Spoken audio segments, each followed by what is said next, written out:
Hello everybody, I'm Rene Ramos, Director of the Lynn and Louis Wolfson II Florida Moving Image Archives, and this is Rewind, the show that looks back on Florida's past with historic film and video. It's time for another trip back into the past, so sit back, relax, and enjoy another episode of Rewind.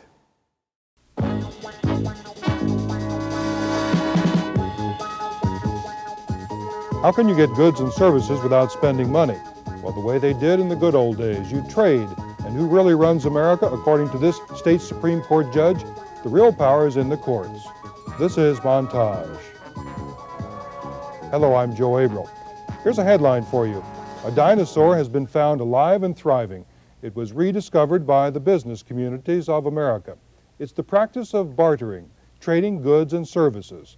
Is such an ancient art that few ever thought it could survive and grow during contemporary times.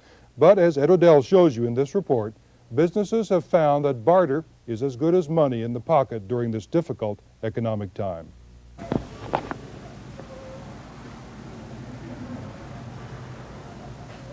I'm going on a ski vacation. I'm redoing my floors and tile system. I have gotten tires for my company vehicle. In an emergency situation, I've got my air conditioning fixed, which would have been out a lot of customers if it didn't happen that way. What makes those South Florida business persons happy about the vacations, auto tires, and air conditioner repairs is they got it all for free.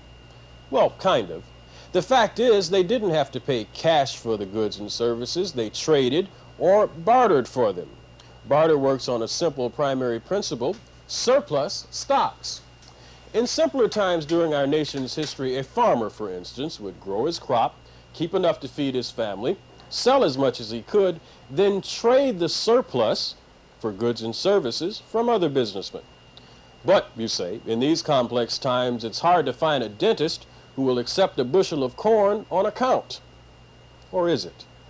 Well, I had my teeth fixed. I had them cleaned and fillings and all that stuff. And it was a real good dentist, and I really liked him. The dry cleaner, the carpet dealer, the butcher, the baker, and the candlestick maker. In other words, just about any business you can think of has been getting into the barter game as of late.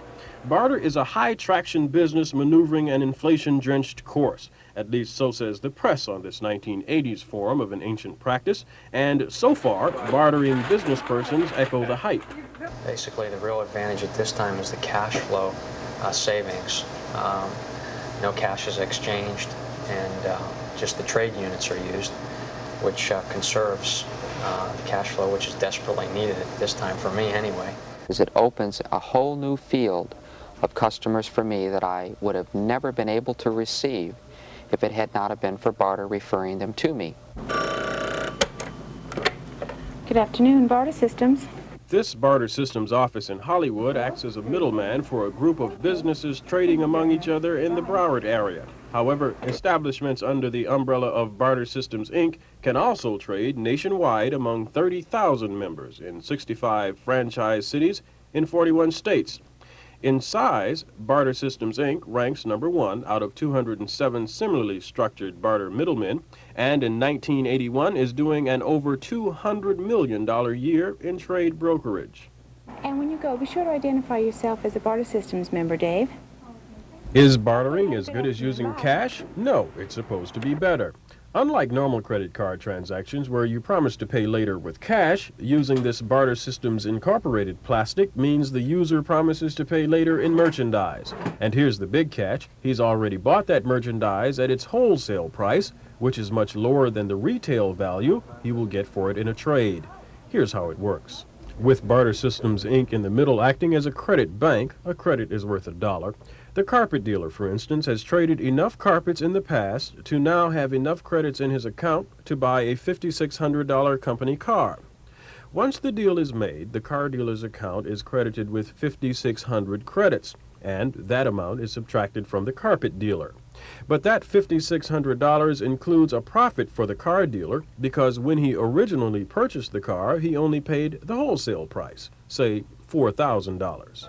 So this profit of $1,600 comes from the businessman being able to take advantage of this new marketplace where he can sell overstocked merchandise and purchase goods and services for his business at what amounts to a much lower cost.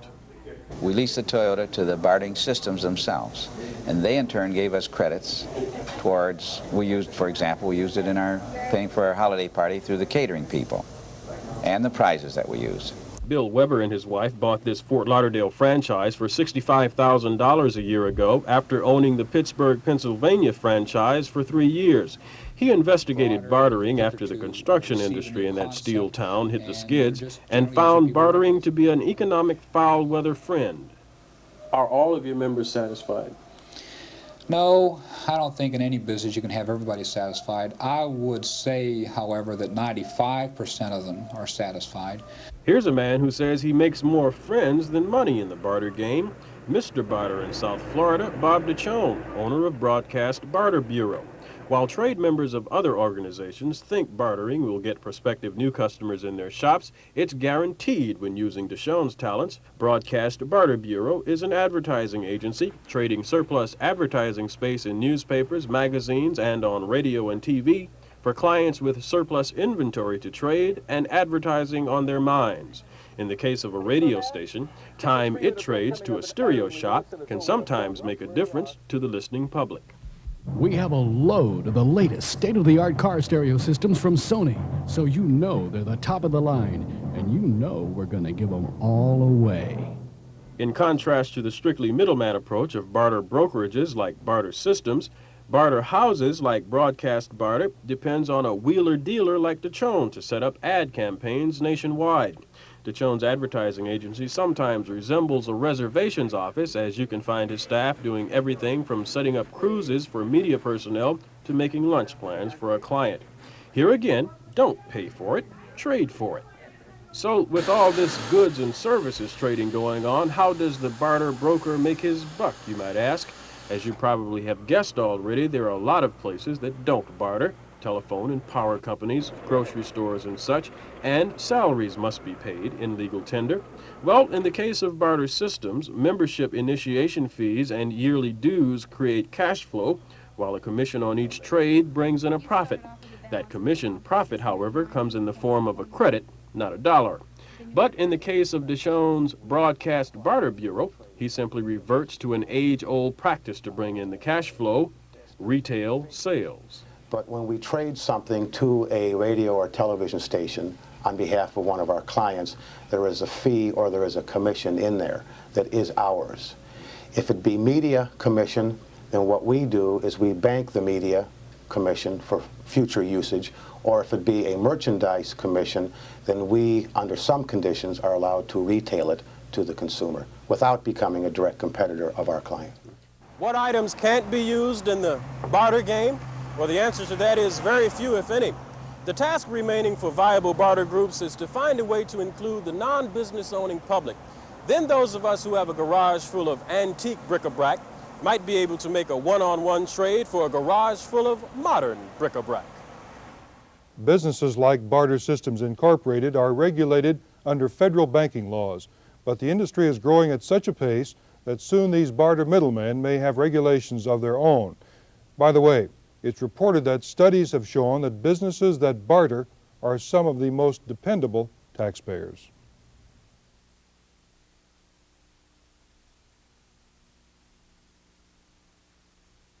Miami-Dade College has career paths in anything you want to be. What's your story? Be global. Be cutting edge. Be inventive. Be investigative. Be a hero. What do you want to be? Be the best. Be you. Be MDC. For all of those in the audience and me as well who sometimes want judges to speak out in plain English and say what they really think about various subjects in our society, we have a treat tonight. It springs from this book, How Courts Govern America, who is written by my guest, who is Richard Neely, is the Chief Justice of the West Virginia Supreme Court of Appeals, the Supreme Court for the highest court in West Virginia. Well, welcome to Miami. Well, thank you very much. I'm not Chief Justice anymore. You're not Chief Justice. We rotated every year. I was Chief Justice in 1980 when the book was written. Okay. I want to read some quotes from the book to kind of stir up some discussion here, and we'll go from there. Quote, "The court system yields good results because it's much like an army, an organization designed by geniuses which can, when necessary, be executed by idiots. Judges are easily believed because with the black robes they resemble priests. Blacks, women, Hispanics, Asians, and men from Mars, if they ever immigrate, need to know that when the court adjourns to chambers, there will be somebody representing them ideologically to offset all those in there who look like William Buckley." And they're talking about lawyers talking in code. Now here's one that's fascinating. We're going to have to go back through all this. This is this gentleman speaking in this book. "I have always argued that if Earl Warren had been a deputy sheriff in McDowell County, West Virginia, within 6 months he would have been beating up suspects in the back of a police car." Do you really believe that? Yes, I don't believe that judges are humane or tolerant or soft, so to speak, because they're superior people or inferior people. I think that is the nature of the institution. Yeah. And that when you are a police officer, there are certain pressures on you which are inherent in being a police officer. And when you are a judge, there are certain pressures or lack of pressures which are inherent in being a judge. I think it works the other way. I think that if you take a McDowell County, West Virginia sheriff and make him a judge, that within 6 months he too will be protecting people's constitutional rights. Yeah. Now, the main thesis of your book, as I understand it, is that the courts are a necessary activist functionary in our society to make up for all the problems that the democratic process creates: special interest power, inordinate power in lawmaking, and the courts, with their supposed tenure, not always, because the courts are elected also, they take up the slack and make up the difference and really represent we the people. Well, what the book is trying to do is to explain why courts appear to be doing everything. Most of the time, big-time judge-made law is explained in terms of constitutional issues or words in the text of the Constitution. And that doesn't really explain anything. That's nonsense. It's like trying to explain things from the Bible. There are as many people interpreting the Bible as there are readers of the Bible, and the same thing is true of the Constitution of the United States or any other short document with ambiguous phrases. In order to explain what courts do, you have to look at the other institutions of government and work backwards. In other words, you can't explain a court by setting out to say what an ideal court should do. What you have to do is take a legislature and see what a legislature does not do, and take the executive branch of government and see what an executive branch cannot do, and then realize that these necessary things that neither of those two branches can do are what the courts end up doing, or have ended up doing. You're saying here a legislature is designed to do nothing. Yes. What do you mean by that? Well, that's very important. You see, a legislature is the hunting ground of special interests. People don't come to the legislature with a well-oiled lobby in order to pass general interest legislation. People who come to the legislature are teachers who want higher teacher salaries, or the AFL-CIO that wants to be able to picket all of a job site instead of just the gate of the employer with whom they have a labor dispute, or the National Manufacturers Association who wants lower capital gains taxes, or the oil companies who want better oil depletion allowances, trial lawyers, etc. Trial lawyers who want better rules with regard to plaintiffs' lawsuits. Insurance man. Yes, everybody. The list is long. The whole world is there in the legislature trying to suck out of the public wheel as much of the goodies as they can for themselves. Now, a legislature, consequently, is designed not to pass laws. When you go to and I used to be a legislator, that's how I started off in government. Legislators soon learn that everybody there is there to milk the process. And so what they try to do is design a system which passes no laws. A legislature is deliberately set up to make it so difficult to pass any piece of legislation that very few predatory acts are ever passed. And that when predatory acts are passed, they are the result of some grandiose compromise in which everybody has received some comparatively fair piece of the pie in return for permitting someone else to have a piece of the pie. Yeah. The problem is that when you have a system which is completely designed from beginning and end to do nothing, consciously designed to do nothing, when it becomes necessary to pass necessary legislation, Very often that institution is incapable of doing it, and that's why the courts appear to be legislating. But the courts only legislate in the area of general interest law. In other words, they do not, generally speaking, take up the cudgel of a special interest. You don't find courts getting involved in vindicating the rights of labor unions or insurance agents or the trial lawyers or somebody else like that. You find the courts becoming involved in things like integration, due process hearings for recipients of government benefits, protection of certain contract rights. But I think people are bothered by the fact that sometimes federal courts, federal judges on the various levels, strike down congressional actions, which in most people's minds is the true final depository of the American democratic system. Actually, in all fairness, in the last 150 years, I believe that an act of Congress has been struck down by the courts less than 6 times. We just had one on the ERA, a federal judge in the West. But that's never gone through. You have to go to the Supreme Court of the United States. I mean, in other words, it has to be a final judgment. Right. Courts strike down state legislation all the time, but they are relatively circumspect about striking down legislation of Congress. I was quite surprised to learn that myself. I just learned it the other day at a seminar that was held in Washington. And it's not generally recognized that there is a difference between congressional legislation and state legislation. Let's get back to the legislature, because you have a quote here that I know will cause some interest in the audience. In elected politics, the legislature and executive take idealistic, energetic, ambitious young men and women, I presume, and turn them into whores in 5 years. The judiciary takes good, old, tired, experienced whores and turns them into virgins in 5 years. Yes, that again is the nature of the process. All the people who are in government at a relatively high level are, for all intents and purposes, interchangeable parts. I never set out to be a judge. I set out to be a United States Senator and ended up being a Supreme Court judge almost as a consolation prize. I had a very good political organization. I could not win a United States Senate seat. The Democratic Party was very pleased to have me run for the Supreme Court. I thought it would be an interesting thing to do, and I've now become enamored of the judiciary. But I didn't start off that way. Most federal judges have gotten their positions as consolation prizes for not being governors or congressmen or senators, or because they were shakers and movers in either the Democratic or Republican Party. Is that bad? No, I think it's very good. I think it gives a certain broad experience to the judiciary. I think there's nothing worse than taking some colorless, odorless, tasteless bureaucrat or some mindless automaton in a big defendant's law firm that's done nothing except represent large corporations all of his life, and suddenly put him onto the bench. I think you have to have some experience in the give and take of life, in the sorrow of life, that you should have had hundreds of clients through your office who have been worked over by countless systems, whether it's the criminal law system or the insurance company system.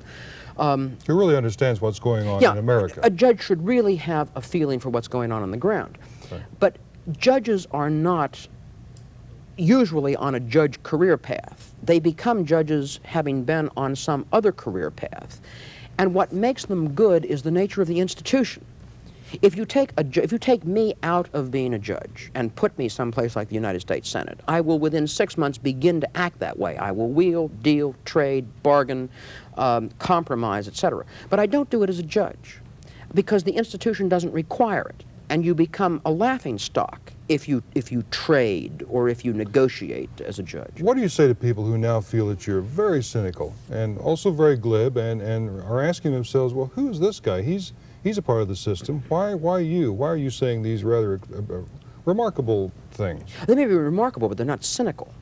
I wrote the book for a number of reasons. The first was as a manual for people who are recently elected to the judiciary. Or recently appointed to the judiciary. Very often judges become judges without knowing exactly what they're supposed to do in the grandiose political sphere. This is not a book about day-to-day litigation, routine automobile accident cases, etc. It's a book about how you should act as a judge in the most important political decisions that come before you. But also because I think that by evolution, American society has developed one of the most important institutions in the world. The judiciary, which tempers the inactivity of a legislative branch and the self-dealing of an executive branch, because the executive branch of government basically is designed to perpetuate the executive branch of government. In the whole federal executive branch, of which there are 3 million merit-level civil servants, there are only 2 elected officials, the second one of whom doesn't count. So that an executive branch basically maximizes one function, and that is upward mobility and power for the executive branch. The courts temper that. And we have the most minutely refined court system in the world. And the rest of the world should know about it. But you do know, and I think I'm representing the average feeling, guys, that's a tough word, but a very prevalent feeling in America that our courts have really let us down in the criminal justice area. Well, they've let us down in the criminal justice area in one regard, but they have pumped us up in the civil rights area in another.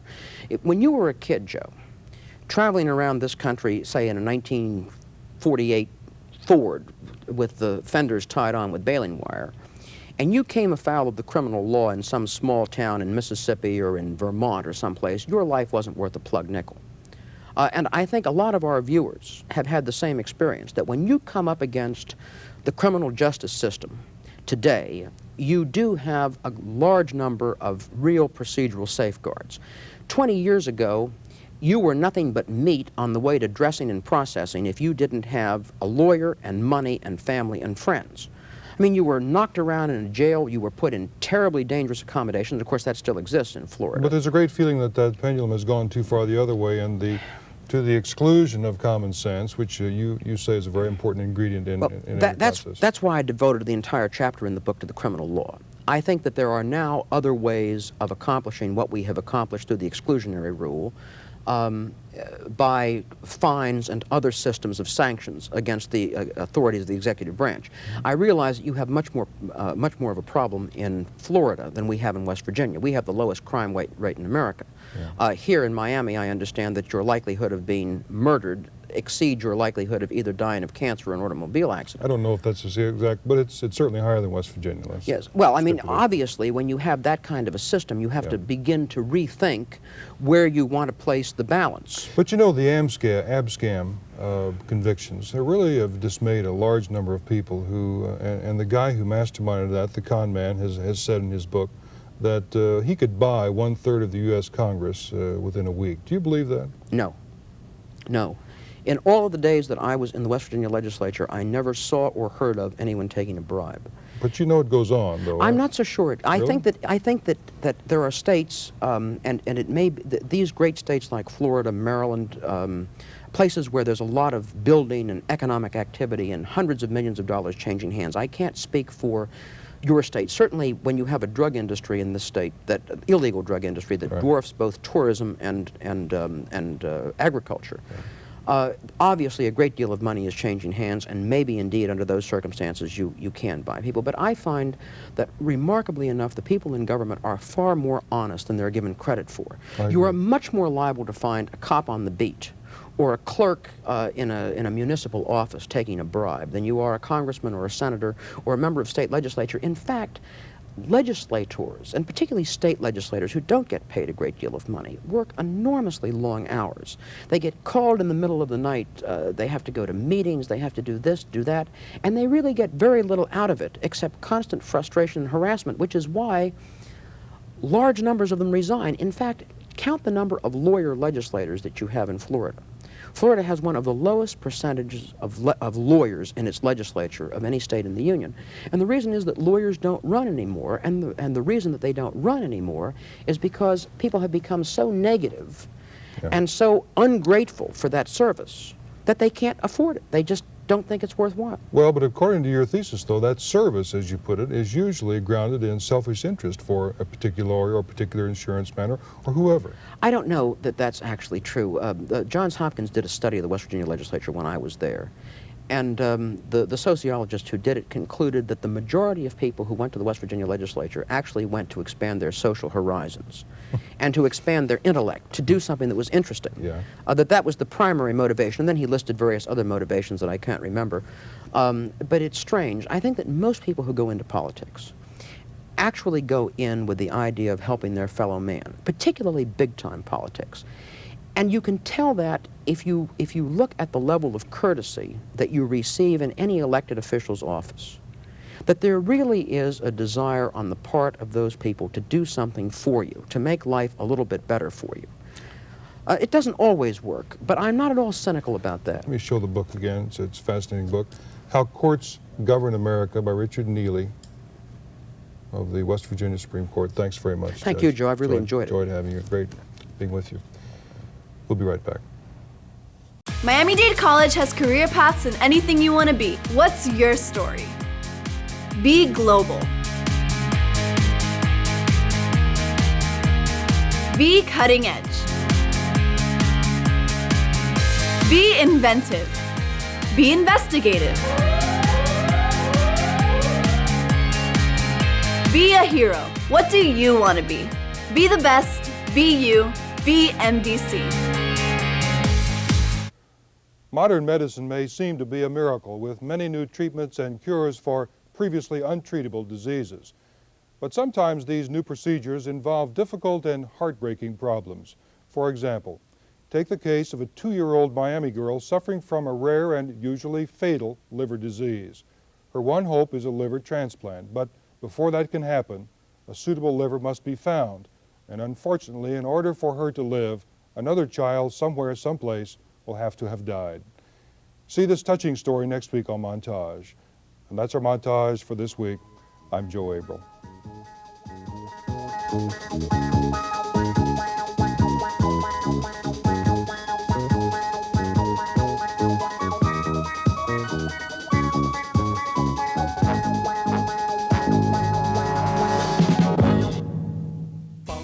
That's about it for this edition of Rewind. Just time to remind you that Rewind features historical film and video from the Lynn and Lewis Wolfson II Florida Moving Image Archives. To see more from the Wolfson Archives collections, visit our website, wolfsonarchives.org. You can search the archives catalog and watch video online. And be sure to connect to our YouTube channel, where you will find hundreds of carefully curated clips, or link to the Wolfson Archives Facebook page to keep up with our busy calendar of historical happenings. Until next time, I'm Rene Ramos. Thanks for watching.